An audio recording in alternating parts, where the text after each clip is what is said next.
Good morning पिला माने माई academy बा मो पाठशाला को तुम मानक स्वागत। आज आम चतुर्थ श्रेणी साहित्य जोटा कि अच्छी तुम भाषा महक से भाषा महक बहिर पाठ एक टिकी चढ़ई ये गोटे कविता अच्छी यही कविता टी को आज आम पढ़ा। तेरे भिडियोटी को तुम मैंने शेष पर्यंत देख विषय वस्तु बा कवितार थिबा कठिन शब्दर अर्थ सहित प्रश्न उत्तर मुझे करदेवी ये भिडियो रे। तेणु भिडियोटी को तुम मैंने शेष पर्यंत देख आ भिडियोटी पसंद आसले लाइक और शेयर करने को भूलबनी। आदि प्रथम थर चैनल टी को देखुथिब तेरे चैनल टी को सब्सक्राइब करदब। तेरे चलो पाठ आरंभ करवा। कविताटीर ना अच्छी टिकी चढ़ई। प्रथमे कविताटी को पढ़ीदबा तापर आमे बुझिबा। गछ डालटीरे घरटी मोर अति छोट अटे अंडा आकार मा सह मुही अति खुशी रे खंडी उड़ा देई उड़ई धीरे मा चली जाए आहार पाई बसाटी भितरे बुलई मुही बाहर दुनिया देखी तो नाही बसाटी संसार मोहरी पाई बड़ होई जेबे बाहर देखे सबुजिमा भरा मोचारी पाखे भाबिली बसाटी निहाती छोट बाहर दुनिया केड़े विराट। ता परवर्ती पेज रे कौन अच्छी आउरी 3टा पद अच्छी ता परवर्ती पेज रे कौन देला पुणी दिने मुही बसारू आसी गछरे बसी मु होइली खुशी भाबिली दुनिया केड़े सुंदर फूल फळे हसे सारा संसार नील आकाशर विराट देह देखी मो मनरे आसिला भय विशाल विश्वर विस्मय कथा भाबी बसिले मो घुरई मथा सकाळ सूरज कौळ खरा मनरे भरिला भाव नियारा टिकी चढ़ई मु टिकी मो डेणा उड़े मु आकाशे नमानी मना। बढ़िया सुंदर कविताटी अच्छी। पदटा बहुत सुंदर लगुच। पद को पद पढ़ी टिकी चढ़ईटी ता विषय कही सुंदर कविताटी। तेज तार अर्थ कौन दे चलो बुझीदवा। अर्थ तो सी अति सरल भाषा कविताटी गाई तथापि तार अर्थटी को मु तुम बुझे दौची देखी दियो। प्रथम पदर देला गछ डालटीरे घरटी मोर अति छोट अटे अंडा आकार। टिकी चढ़ईटी कहूची मो घरटी होची गछ डाल बंधा होता गोटे बसा जोटा कि मो माँ आ बाबा मिसिकिरी गछ डाल बसाटी बांधी सेठी होची मोर घर। मो अंडा बा मु जो अंडारू बाहरी से अंडार आकार भी बहुत छोट माँ सह मुही अति खुशी रे खंडी उड़ा देई उड़ई धीरे मु जेते टिके बड़ हेली खंडी उड़ा देली सेते बेले माँ मते उड़ा शिखेला। छोट छोट पाद जेमती आमे छोट पिला चाली शिखिला बेले ताकू हाथ धरिकी माँ बाबा किंवा गुरुजन माने सब चाली शिखांती सेमती पशुपक्षी माननकु मध्य तांकर बापा माँ माने मध्य चाली शिखेबा पक्षी माननकु उड़ी शिखेबा ए सब जिनस से माने ताकू मध्य शिखै थांती। प्रकृतिर दान एटा स्वतस्फूर्त भाव में प्रकृति समस्त को ए सब शिक्षा दे थाए। तेणु से कहूँ जे मुझे खंडी उड़ा देली से मो माँ सांगे मु धीरे धीरे खंडी उड़ा दे शिखिली मो माँ मते खंडी उड़ा दबा शिखेला। तापरे कौन देला पदरे माँ चली जाए आहार पाई बसाटी भितरे बुलई मुही बाहर दुनिया देखी तो नाही बसाटी संसार मोहरी पाई। मो माँ जिते मते बसारे छाड़िकी आहार पाइका बा खाद्य पाइका जाए आहार अर्थ है खाद्य खाद्य पाइका बाहर को जाए मु बसा भितर एकुटिया थाए मु सेई बसा भितर ही धीरे धीरे बुले बाहर दुनिया मु देखिनी तेणु बसाटी ही मोर दुनिया मु सेई बसा भितर माँ बुलु थाए माँ आसवा बाट को चाहिकी रही थाए। तापर कौन देला ना बड़ होई जेबे बाहर देखे सबुजिमा भरा मोचारी पाखे मु जेते आउ टिके बड़ हेली उड़ी शिखिली सेतेबेले देखिली जे मो बसा ठारू आउरी बड़ दुनिया टे बाहर अच्छी मो बसार बाहर आ गोटे बड़ दुनिया अच्छी बहुत सुंदर से दुनियाटा सबुजिमा रे भरा फूल फल रे भरा बहुत सुंदर से दुनिया। तेणु मु जेते बड़ हेली आ बाहर टी को देखिली भारी खुशी लगिला सबुजिमा भरा सुंदर दृश्य को देखिकी मो मन पूरा आनंदित हो गला। ଭାବିଲି ବସାଟି ନିହାତି ଛୋଟ, ବାହାର ଦୁନିଆ କେଡ଼େ ବିରାଟ। ସେତେବେଳେ ମୁଁ ଭାବିଲି ଆରେ ମୋ ବସାଟା ମୁଁ ଯୋଉଠି ଥିଲି ସେଟା ତ ଅତି ଛୋଟ, ଏ ଦୁନିଆ ତୁଳନାରେ, ଏ ସବୁଜିମା ତୁଳନାରେ, ଏ ସଂସାର ତୁଳନାରେ ସେ ତ ବହୁତ ଛୋଟ। ମୋ ଦୁନିଆଟା ବହୁତ ଛୋଟ ଥିଲା, ମୁଁ ଏବେ ବଡ଼ ଦୁନିଆକୁ ଆସିଗଲି, ସେଥିପାଇଁ ମୁଁ ବହୁତ ଖୁସି। ତାହେଲେ ଏ ପଦଟିରେ କଣ ଦେଲା ନା ଛୋଟ ଚଢ଼େଇଟି ଯେତେବେଳେ ଅଣ୍ଡାରୁ ଫୁଟିକି ଚଢ଼େଇ ହେଇଛି ସେତେବେଳେ ସେ ଭାବିଛି ଯେ ମୋ ମା ହିଁ ମୋର ଦୁନିଆ, ଏଇ ଛୋଟ ବସାଟି ମୋର ଦୁନିଆ। କିନ୍ତୁ ଯେତେବେଳେ ସେ ପୁଣି ଖଣ୍ଡି ଉଡ଼ା ଦେଇଛି ତାପରେ ସେ ଭାବିଛି ଆରେ ଆରେ ମୋ ଦୁନିଆ ଠାରୁ ଆଉ ଟିକେ ବଡ଼ ଦୁନିଆ ବି ଅଛି, ମୋ ମା ସହିତ ତ ମୁଁ ଖଣ୍ଡି ଉଡ଼ା ଦେଇକି ଦୁନିଆଟାକୁ ଦେଖୁଛି। ତା ମା ଯେତେବେଳେ ଆହାର ପାଇଁକା ଯାଏ ପୁଣି ସେ ତାକୁ ବସାରେ ଛାଡ଼ି ଦେଇକି ଯାଏ। ତାପରେ ସେ କହୁଛି ମା ଯେତେବେଳେ ବସାକୁ ଯାଏ ନଥାଏ, ମୁଁ ସେତେବେଳେ ସେଇ ବସା ଭିତରେ ହିଁ ଘୁରି ବୁଲିଥାଏ ଆଉ ମା ବାଟକୁ ଚାହିଁ ବସିଥାଏ। ତାପରେ ଯେତେବେଳେ ମୁଁ ଉଡ଼ି ଶିଖିଲି ପୁଣି ଦେଖିଲି ସଂସାରଟା କେତେ ସୁନ୍ଦର, କେତେ ବଡ଼, କେତେ ସବୁଜିମା ଭରା। ମୁଁ ଯୋଉ ବସାରେ ରହୁଥିଲି ଆ ପୂର୍ବରୁ ସେଇଟା ତ ବହୁତ ଛୋଟ। ବୁଝିପାରିଲ? ତା ପରବର୍ତ୍ତୀ ପେଜରେ କଣ ଦେଇଛି ଚାଲ ବୁଝିଦବା। ପରବର୍ତ୍ତୀ ପେଜରେ ଦେଲା ପୁଣି ଦିନେ ମୁଇଁ ବସାରୁ ଆସି ଗଛରେ ବସି ମୁଁ ହୋଇଲି ଖୁସି, ଭାବିଲି ଦୁନିଆ କେଡ଼େ ସୁନ୍ଦର, ଫୁଲ ଫଳେ ହସେ ସାରା ସଂସାର। ପୁଣି ଦିନେ ଦେଖିଲି ମୁଁ ମୋ ବସାରୁ ଆସିକିରି ଗଛ ଡାଳରେ ବସିଗଲି। ଗଛ ଡାଳରେ ବସିଲା ପରେ ଦେଖିଲି ଆରେ ଆରେ କେତେ ସୁନ୍ଦର ଦୁନିଆ, ଗଛରେ ତ ଫୁଲ ଫଳ ବି ଭର୍ତ୍ତି ହେଇଯାଇଛି। ମୋ ମା ତାହେଲେ ଏଇଠିକି ଆସେ ବୋଧେ ଖାଇବାକୁ ନେବା ପାଇଁ ମୋ ପାଇଁ। ଆଉ ଯଦିଓ ଏ କଥା ଲେଖା ହେଇନି କିନ୍ତୁ କଥା ପ୍ରସଙ୍ଗରେ ମୁଁ ଏହା ହିଁ ଭାବୁଛି ଯେ ଚଢ଼େଇଟି କେତେ କଥା ଭାବୁଥିବ ଯେ ସଂସାରଟା କେତେ ସୁନ୍ଦର। ମୋ ବସାରୁ ଆସିକି ମୁଁ ଯେତେବେଳେ ଗଛ ଡାଳରେ ବସିଲି ଭାରି ଖୁସି ହେଇଗଲି, ଭାବିଲି ଦୁନିଆଟା କେତେ ସୁନ୍ଦର, ଫୁଲ ଫଳରେ ଭରି ରହିଛି, ଦୁନିଆ ସବୁଜିମାରେ ଭରି ରହିଛି। ନୀଳ ଆକାଶର ବିରାଟ ଦେହ ଦେଖି ମୋ ମନରେ ଆସିଲା ଭୟ। ଯେତେବେଳେ ଗଛ ଡାଳରେ ବସିକି ମୁଁ ଉପରକୁ ଚାହିଁଲି ଆଉ ନୀଳ ଆକାଶକୁ ଦେଖିଲି, ମୋ ଆଖି ପାଇଲାନି। ବିରାଟ ବିସ୍ତୀର୍ଣ୍ଣ ନୀଳ ଆକାଶ, ମତେ ତ ତାକୁ ଦେଖି ଡର ଲାଗିଲା। ବିଶାଳ ବିଶ୍ୱର ବିସ୍ମୟ କଥା ଭାବି ବସିଲେ ମୋ ଘୁରୋଇ ମଥା। ଏଇ ବିଶାଳ ବିସ୍ମୟ, ଏ ଆକାଶ, ଏ ବିଶ୍ୱ କଥା ଭାବିଲା ବେଳକୁ ମୋର ତ ମୁଣ୍ଡ ଘୁରେଇ ଦଉଛି। ମୁଁ ତ ଭାବି ହିଁ ପାରୁନି ଏ ବିଷୟରେ, ଚିନ୍ତା ବି କରିପାରୁନି ନୀଳ ଆକାଶ କେତେ ବଡ଼।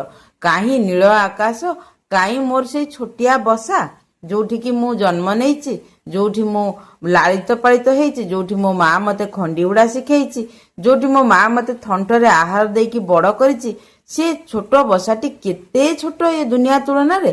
କିନ୍ତୁ ଏ ନୀଳ ଆକାଶକୁ ଦେଖିକି ମତେ ଡର ଲାଗୁଛି। ମୁଁ ତ ଏଡ଼େ ଟିକେ ଚଢ଼େଇ, ଏ ନୀଳ ଆକାଶରେ କୋଉଠି ହଜିଯିବିନି ତ।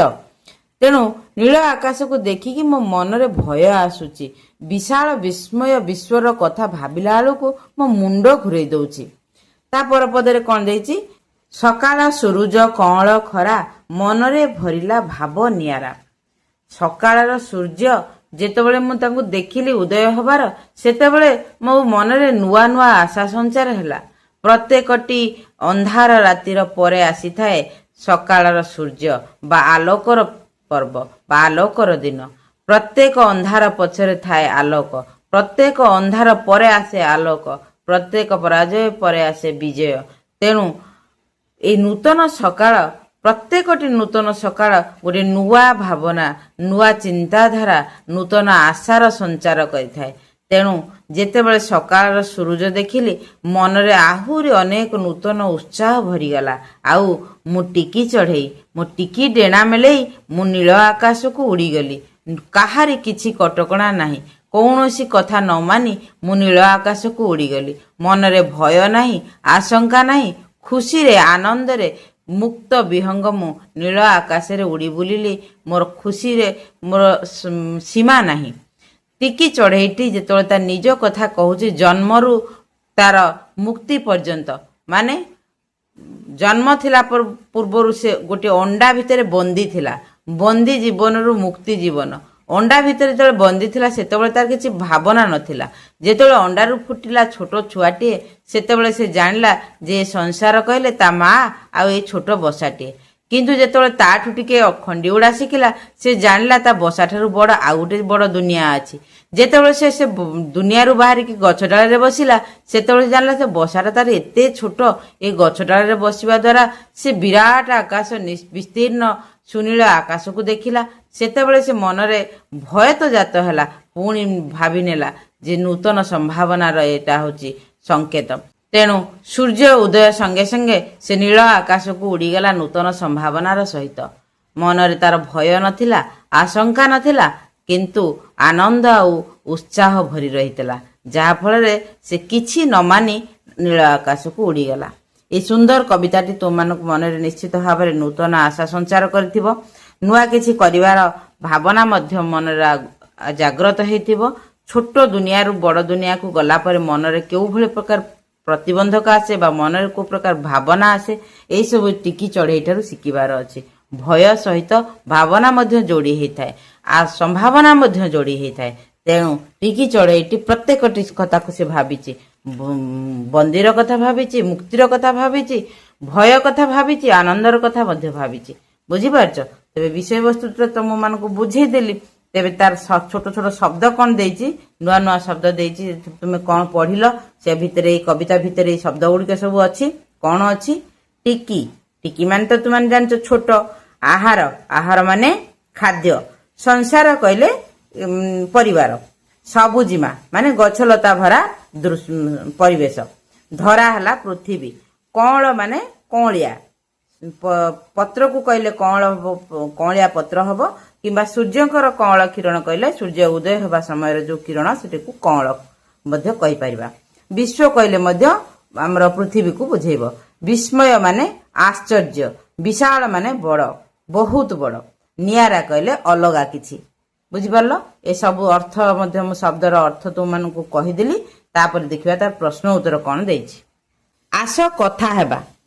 ଏଇ ପ୍ରଶ୍ନ ଗୁଡ଼ିକର ଉତ୍ତର ତୁମେ ଓରାଲି କଥାବାର୍ତ୍ତା ହେଇକି এই ପ୍ରଶ୍ନ ଗୁଡ଼ିକର ଉତ୍ତର ଦେବ। 1 ନମ୍ବର ଦେଲା, ସବୁ ଜୀବଜନ୍ତୁ ଘରେ ରହିବାର ଆବଶ୍ୟକତା ଅଛି କି? କାରଣ ସହ ଉତ୍ତର କୁହ। ନିଶ୍ଚିତ ଭାବରେ ପ୍ରତ୍ୟେକ ଜୀବଜନ୍ତୁଙ୍କ ପାଇଁକା ଘରର ଆବଶ୍ୟକତା ଅଛି। ଘରେ ହିଁ ସେ କେବଳ ନିରାପଦରେ ରହିପାରିବ। ତେଣୁ ଘର ତା ପାଇଁ ସୁରକ୍ଷିତ ସ୍ଥାନ। ପ୍ରତ୍ୟେକ ଜୀବଜନ୍ତୁଙ୍କ ପାଇଁ ଘରର ଆବଶ୍ୟକତା ଅଛି। 2 ନମ୍ବର ଦେଲା, ପଶୁପକ୍ଷୀମାନେ କେଉଁଠି ରୁହନ୍ତି? ପଶୁପକ୍ଷୀମାନେ ବଣ ଜଙ୍ଗଲରେ ରୁହନ୍ତି, ଆଉ ପକ୍ଷୀମାନେ ଗଛରେ ବସା କରି ରୁହନ୍ତି, ଆଉ ପଶୁମାନେ ଜଙ୍ଗଲରେ ରୁହନ୍ତି। କେତେକ ପଶୁ ଗୁମ୍ଫା କରିକି ରୁହନ୍ତି, କେତେକ ଗଛ କୋରଡ଼ରେ ରୁହନ୍ତି। ଏଇଭଳି ଭାବରେ ପ୍ରତ୍ୟେକ ଜୀବଜନ୍ତୁଙ୍କର ଘର ମଧ୍ୟ ଅଛି। 3 ନମ୍ବର, ତୁମ ପରିବାର ସଦସ୍ୟମାନେ କାହିଁକି ଘରୁ ବାହାରକୁ ଯାଆନ୍ତି? ଖାଦ୍ୟ ଅନ୍ୱେଷଣରେ ବା ରୋଜଗାର କରିବା ପାଇଁକା, ପରିବାର ଚଳେଇବା ପାଇଁକା ଯେଉଁ ଜୀବିକା ସେମାନେ ଆପଣେଇଥାନ୍ତି, ସେଥିରୁ କିଛି ରୋଜଗାର କରିବା ପାଇଁକା ସେମାନେ ଘରୁ ବାହାରକୁ ଯାଆନ୍ତି। 4 ନମ୍ବର ଦେଲା, ତୁମ ଘରକୁ କିଏ ଆସିଲେ ବା ତୁମେ କାହାକୁ ଘରକୁ ବୁଲିଗଲେ କିପରି ଅନୁଭବ କର? ନିଶ୍ଚିତ ଭାବରେ ଖୁସି ଅନୁଭବ କରୁ। ଆମ ଘରକୁ କିଏ କୁଣିଆ ଆସିଲେ ବା ଆମେ କାହା ଘରକୁ ବୁଲିବାକୁ ଗଲେ ଭାରି ଖୁସି ଲାଗେ ନା? ଛୁଟି ସମୟରେ ତ ଆହୁରି ମଜା ଲାଗେ। ବେସିକାଲି ମାମୁଁ ଘରକୁ ଗଲେ ବେଶୀ ଭଲ ଲାଗେ, ନୁହେଁ? 5 ନମ୍ବର, ତୁମେ ଭାବୁଛ କି ପକ୍ଷୀମାନଙ୍କ ପରି ଆମେ ବି ଧୀରେ ଧୀରେ ବଡ଼ ହେଉ ଆଉ ସଂସାରକୁ ଦେଖୁ? ନିଶ୍ଚିତ ଭାବରେ ପ୍ରତ୍ୟେକ ଜୀବ ଛୋଟରୁ ବଡ଼ ହୁଏ, ସଂସାରକୁ ଦେଖେ, ସଂସାର ସହିତ ଖାପ ଖୁଆଇ ଚଳିବାକୁ ଚେଷ୍ଟା କରେ। ଏ ତ ପ୍ରକୃତିର ନିୟମ। ଆଚ୍ଛା, এই ପ୍ରଶ୍ନ ଗୁଡ଼ିକର ଉତ୍ତର ଯେହେତୁ ଓରାଲ ଦେଇଛି, ତୁମମାନେ କଥା ହେଇକି ଉତ୍ତର କହିବ। ମୁଁ ଯାହା ଯାହା ସବୁ କହିଲି, କିନ୍ତୁ ଏଗୁଡ଼ିକର ଉତ୍ତର ମୁଁ ଖାତାରେ ମଧ୍ୟ ଲେଖିଦେଇଛି। ସେଗୁଡ଼ିକୁ ମୁଁ ପଢ଼ି ଦେଉଛି, ତୁମମାନେ ଶୁଣିନିଅ। ବୁଝିପାରିଲ? ଦେଖ, 1 ନମ୍ବର ପ୍ରଶ୍ନର ଉତ୍ତର ମୁଁ ଲେଖିଛି, ହଁ, ସବୁ ଜୀବଜନ୍ତୁଙ୍କର ଘରେ ବା ଏକ ନିରାପଦ ଆଶ୍ରୟସ୍ଥଳରେ ରହିବାର ଆବଶ୍ୟକତା ଅଛି। କାରଣ ଘର ସେମାନଙ୍କୁ ଅତ୍ୟଧିକ ଖରା, ବର୍ଷା, ଶୀତ ଏବଂ ହିଂସ୍ର ଶତ୍ରୁମାନଙ୍କ କବଳରୁ ରକ୍ଷା କରିଥାଏ। ତାପରେ 2 ନମ୍ବର ପ୍ରଶ୍ନର ଉତ୍ତରରେ ମୁଁ ଲେଖିଛି, ପଶୁପକ୍ଷୀମାନେ ବିଭିନ୍ନ ପ୍ରାକୃତିକ ଓ ମନୁଷ୍ୟକୃତ ଆଶ୍ରୟସ୍ଥଳରେ ରୁହନ୍ତି। ଯେପରିକି ପକ୍ଷୀମାନେ ଗଛରେ ବସା ବାନ୍ଧନ୍ତି, ବନ୍ୟଜନ୍ତୁମାନେ ଜଙ୍ଗଲ ବା ଗୁମ୍ଫାରେ ରୁହନ୍ତି ଏବଂ ଗୃହପାଳିତ ପଶୁପକ୍ଷୀମାନେ ମଣିଷ ତିଆରି ଘରେ ବା ଗୁହାଳରେ ରୁହନ୍ତି। 3 ନମ୍ବର ପ୍ରଶ୍ନର ଉତ୍ତରରେ ମୁଁ ଲେଖିଛି, ପରିବାରର ସଦସ୍ୟମାନେ ବିଭିନ୍ନ ଆବଶ୍ୟକୀୟ କାର୍ଯ୍ୟ ପାଇଁ ଘରୁ ବାହାରକୁ ଯାଆନ୍ତି। ଯେପରିକି ବଡ଼ ଲୋକମାନେ ଚାକିରି ବା ବ୍ୟବସାୟ କରି ରୋଜଗାର କରିବା ପାଇଁ, ଜିନିଷପତ୍ର କିଣିବା ପାଇଁ ଏବଂ ପିଲାମାନେ ପାଠ ପଢ଼ିବା ପାଇଁ ବିଦ୍ୟାଳୟ କିମ୍ବା କଲେଜକୁ ଯାଇଥାନ୍ତି। 4 ନମ୍ବର ପ୍ରଶ୍ନର ଉତ୍ତରରେ ମୁଁ ଲେଖିଛି, ଆମ ଘରକୁ କୌଣସି ଅତିଥି ବା ବନ୍ଧୁବାନ୍ଧବ ଆସିଲେ ଆମକୁ ବହୁତ ଖୁସି ଓ ଆନନ୍ଦ ଲାଗେ। ସେହିପରି ଆମେ ଅନ୍ୟ କାହା ଘରକୁ ବୁଲିବାକୁ ଗଲେ ମଧ୍ୟ ଆମକୁ ନୂଆ ଜାଗା ଦେଖିବାକୁ ମିଳେ ଏବଂ ବହୁତ ଭଲ ଅନୁଭବ ହୁଏ। 5 ନମ୍ବର ପ୍ରଶ୍ନର ଉତ୍ତର ସମ୍ପୂର୍ଣ୍ଣ ଭାବରେ ଓରାଲ ରହିବ। ତୁମମାନେ ସେଗୁଡ଼ିକୁ ନିଜେ କରିଦେବ। ତାପରେ ଦେଖିବା କ'ଣ ଦେଇଛି। ତାପରେ ତୁମର ଦେଲା ଭାଷାର କଥା ପଢ଼ ଓ ବୁଝ। 1 ନମ୍ବର ଦେଲା ଅସଜଡ଼ା ପଦକୁ ସଜାଡ଼ି ପାଖ କୋଠରୀରେ ଲେଖ। ଭାବିଲି ସୁନ୍ଦର କେଡ଼େ ଦୁନିଆ। କ'ଣ ହବ ଏଇଟା? ଭାବିଲି ଦୁନିଆ କେଡ଼େ ସୁନ୍ଦର। এই ପଦଗୁଡ଼ିକୁ ଆମେ ସଜାଡ଼ିକିରି ଲେଖିବା। ମୁଁ ଏ ପଦଗୁଡ଼ିକୁ ସଜାଡ଼ିକିରି ଏଇ ବକ୍ସ ଭିତରେ ଲେଖିଦେଉଛି। ତାପରେ ତୁମମାନଙ୍କୁ ଏଗୁଡ଼ିକ ପଢ଼େଇଦେବି। ତୁମମାନେ ଏଗୁଡ଼ିକୁ ଲେଖିନେବ ଆଉ ଶୁଣିନେବ। ଦେଖ, ଏଇ ଅସଜଡ଼ା ପଦଗୁଡ଼ିକୁ ସଜାଡ଼ିକି ମୁଁ ଏଇ ବକ୍ସ ଭିତରେ ଲେଖିଦେଇଛି। ତୁମମାନଙ୍କୁ ପଢ଼େଇକି ଶୁଣେଇ ଦେଉଛି। ପ୍ରଥମେ ଦେଲା ଭାବିଲି ସୁନ୍ଦର କେଡ଼େ ଦୁନିଆ। ତାକୁ ସଜାଡ଼ି ଦେଲେ ହେବ ଭାବିଲି ଦୁନିଆ କେଡ଼େ ସୁନ୍ଦର। ତାପରେ ଦେଲା ବସାରୁ ପୁଣି ଆସି ମୁହିଁ ଦିନେ। ସଜାଡ଼ି ଦେଲେ ପୁଣି ଦିନେ ମୁହିଁ ବସାରୁ ଆସି। ହସେ ସଂସାର ଫୁଲ ଫଳେ ସାରା। ତାକୁ ସଜାଡ଼ି ଦେଲେ କ'ଣ ହେବ? ଫୁଲ ଫଳେ ହସେ ସାରା ସଂସାର। ବସି ମୁଁ ହୋଇଲି ଗଛରେ ଖୁସି। ତାକୁ ସଜାଡ଼ି ଦେଲେ ଗଛରେ ବସି ମୁଁ ହୋଇଲି ଖୁସି। ବୁଝିହେଲା? 2 ନମ୍ବର ତୁମର କ'ଣ ଦେଇଛି? 2 ନମ୍ବର କବିତାରେ ଅଣ୍ଡା ପରି ଆକାର ପଦ ସହିତ କେଉଁ ଶବ୍ଦଟି ମେଳ ଖାଉଛି କୁହ ଏବଂ ଲେଖ। ସଂସାର, ପକ୍ଷୀର ବସା, ଆକାଶ, ଘର। ଅଣ୍ଡା ପରି ଆକାର ଘର। କେଉଁ ଶବ୍ଦଟି ମେଳ ଖାଉଛି? ଘର। ତେଣୁ ଏହି ପଦଟିକୁ ଆମେ ଏଠି ଲେଖିବା। ଅଣ୍ଡା ପରି ଆକାର ବସାଟି ମୋର ଯୋଉଟା ଥିଲା ସେଟା ହେବ ଘର। ତେବେ ମୁଁ ଏଇଠି ସେ ଶବ୍ଦଟିକୁ ଲେଖିଦେଲି। ଅଣ୍ଡା ଭିତରେ ଘରଟାକୁ ଲେଖିଦେଲି। ତାପରେ 3 ନମ୍ବର କ'ଣ ଦେଲା? ନିମ୍ନଲିଖିତ ଶବ୍ଦ ଗୁଡ଼ିକର ଅର୍ଥ ଫୁଲ ପାଖୁଡ଼ାରୁ ଖୋଜି ଖାଲି ସ୍ଥାନରେ ଲେଖ। ବୃକ୍ଷ, ବୃକ୍ଷ ମାନେ କ'ଣ? ଗଛ। ମାତା ମାନେ ମା। ଧରା ମାନେ ପୃଥିବୀ। ବିହଙ୍ଗ ମାନେ ପକ୍ଷୀ। ନୀଡ଼ ମାନେ ବସା। ତାର ଅର୍ଥ ଗୁଡ଼ିକୁ ଏଇଠି ଆମେ ଲେଖିଦେବା। କେମିତି ଲେଖିବା? ବୃକ୍ଷ ଲେଖିକିରି ଟିକେ ହାଇପେନ୍ ଦେବା, ତାପରେ ଲେଖିବା ଗଛ। ମୁଁ ସେଗୁଡ଼ିକୁ ଲେଖିଦେଉଛି, ତୁମମାନେ ଦେଖିନିଅ। ଦେଖ, ମୁଁ ଏଠି ଲେଖିଦେଲି ବୃକ୍ଷ, ତାର ଅର୍ଥ ହେଉଛି ଗଛ। ମାତା, ତାର ଅର୍ଥ ହେଉଛି ମା। ଧରା, ତାର ଅର୍ଥ ହେଉଛି ପୃଥିବୀ। ବିହଙ୍ଗ, ବିହଙ୍ଗର ଅର୍ଥ ପକ୍ଷୀ। ନୀଡ଼, ନୀଡ଼ର ଅର୍ଥ ବସା। ଆକୁ ଏହାର ଅର୍ଥ କହିପାରିବ କିମ୍ବା ଏହାର ପ୍ରତିଶବ୍ଦ ମଧ୍ୟ ଏଗୁଡ଼ିକୁ କହିପାରିବା। 3 ନମ୍ବର ଗଲା। 4 ନମ୍ବରରେ କ'ଣ ଅଛି ତୁମର ଦେଖିଦେବା। ତାହେଲେ 4 ନମ୍ବର କ'ଣ ଦେଲା? ନିମ୍ନଲିଖିତ ପ୍ରଶ୍ନ ଗୁଡ଼ିକର 4ଟି ବିକଳ୍ପ ଦିଆଯାଇଛି। ସେଗୁଡ଼ିକ ମଧ୍ୟରୁ ଠିକ୍ ଉତ୍ତରଟି ବାଛି ତଳେ ଦିଆଯାଇଥିବା କୋଠରୀରେ ଲେଖ। କରେ ଦେଲା କବିତା ଅନୁସରଣରେ ବାହାର ଦୁନିଆ ସହିତ କେଉଁ ଶବ୍ଦ ଜଡ଼ିତ ବୋଲି ତୁମେ ଭାବୁଛ। ଦେଲା ଅପସନ୍ କ'ଣ? ବସା, ଅଣ୍ଡା, ଡେଣା, ଆକାଶ। ଉତ୍ତରଟି ନିଶ୍ଚିତ ଭାବରେ ଆକାଶ। ଖରେ ଦେଲା କାହାର ବିରାଟ ଦେହ ଦେଖି ପକ୍ଷୀ ଶାବକଟି ଭୟଭୀତ ହୋଇଗଲା। ଆକାଶ, ବସା, ବିଶ୍ୱ ଆଉ ସୁରୁଜ। ଆକାଶ, ଆକାଶର ବିଶାଳତା ଦେଖିକି ପକ୍ଷୀ ଶାବକଟି ଭୟଭୀତ ହୋଇଗଲା। ତାପରେ ଦେଲା ଗରେ ପକ୍ଷୀ ଛୁଆଟିର ବସାଟି କିପରି ଥିଲା? ଛୋଟ, ବିରାଟ, ବହୁତ ଲମ୍ବା, ରଙ୍ଗୀନ। ଉତ୍ତରଟି ଛୋଟ। କବିତାଟିରେ ସକାଳର ସୂରୁଜ ବା ସକାଳ ସୂରୁଜ କିରଣକୁ କ'ଣ କୁହାଯାଇଛି? ଟାଣ ଖରା, ନରମ ଖରା, କଅଁଳ ଖରା, ସୁନ୍ଦର ଖରା। ଉତ୍ତରଟି ହେବ କଅଁଳ ଖରା। এই ଯେଉଁ ବକ୍ସ ସବୁ ଦେଇଛି ସେଇ ବକ୍ସରେ ଆମେ ଉତ୍ତର ଗୁଡ଼ିକୁ ଲେଖିଦେବା। ମୁଁ ଲେଖିଦେଉଛି, ତୁମମାନେ ଦେଖିନିଅ। ଦେଖ, ମୁଁ ଉତ୍ତର ଗୁଡ଼ିକ ଲେଖିଦେଇଛି। କର ଉତ୍ତର ଆକାଶ, ଖର ଉତ୍ତର ଆକାଶ, ଗର ଉତ୍ତର ଛୋଟ, ଘର ଉତ୍ତର କଅଁଳ ଖରା। ତାପରେ କ'ଣ ଦେଇଛି? ଆସ ଉତ୍ତର ଲେଖିବା। ପକ୍ଷୀ ଛୁଆଟିର ଭାବନାକୁ ନିଜ ଭାଷାରେ ଲେଖ। ପକ୍ଷୀ ଛୁଆଟି ଖୁସି ହେବାର କାରଣ ଲେଖ। ତୁମେ ବଡ଼ ହେଲେ କ'ଣ କରିବ ନିଜ ମନରୁ ଲେଖ। ଏଇ ପ୍ରଶ୍ନର ଉତ୍ତର ଗୁଡ଼ିକ ଏଇ ଗୋଟିଏ ଗୋଟିଏ ଲାଇନରେ ହେବ ନାହିଁ, ଜାଗା ହେବ ନାହିଁ। ତେଣୁ ମୁଁ ଏଗୁଡ଼ିକୁ ଖାତାରେ ତୁମକୁ ଲେଖିଦେଉଛି ଆଉ ତାର ଉତ୍ତର ତୁମମାନଙ୍କୁ ପଢ଼େଇ ଦେଉଛି। ତୁମମାନେ ତାକୁ ଶୁଣିନିଅ ଆଉ ନିଜ ଖାତାରେ ଲେଖିନିଅ। ବୁଝିପାରିଲ?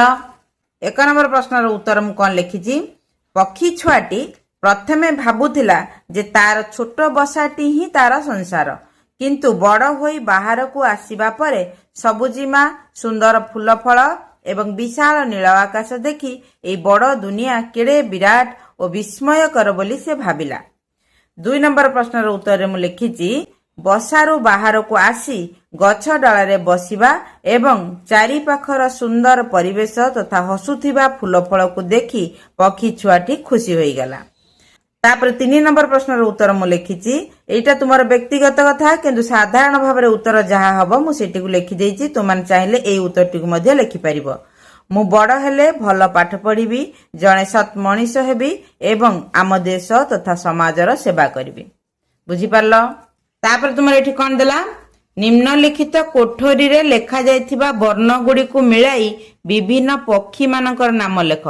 ए बॉक्स भितर केते गुड़ी अक्षर देइछि मात्रा सहित केतेक देइछि ताकू आमे मिसेइकिरी केते गुड़ी पक्षीर ना लिखिबा कौन कौन आदरे हेई परिबो। प्रथमटा तो जना पड़ी गला बग शुआ पारा कोइली चटिया एगुड़ी को आम ये लिखिदबा।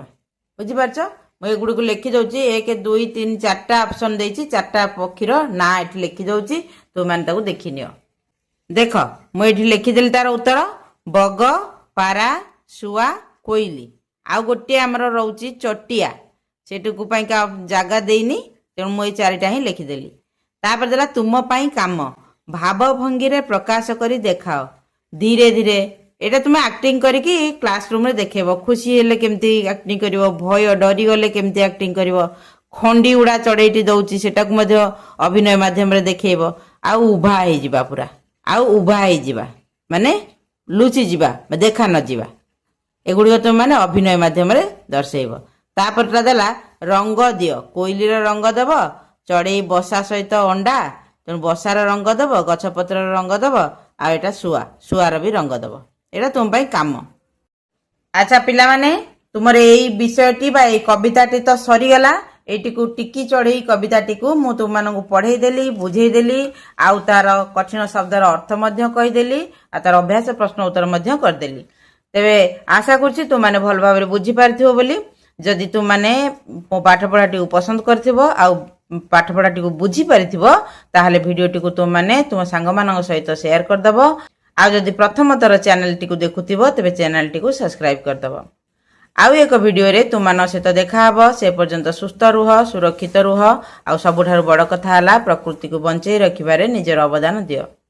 रहुछि गॉड ब्लेस यू।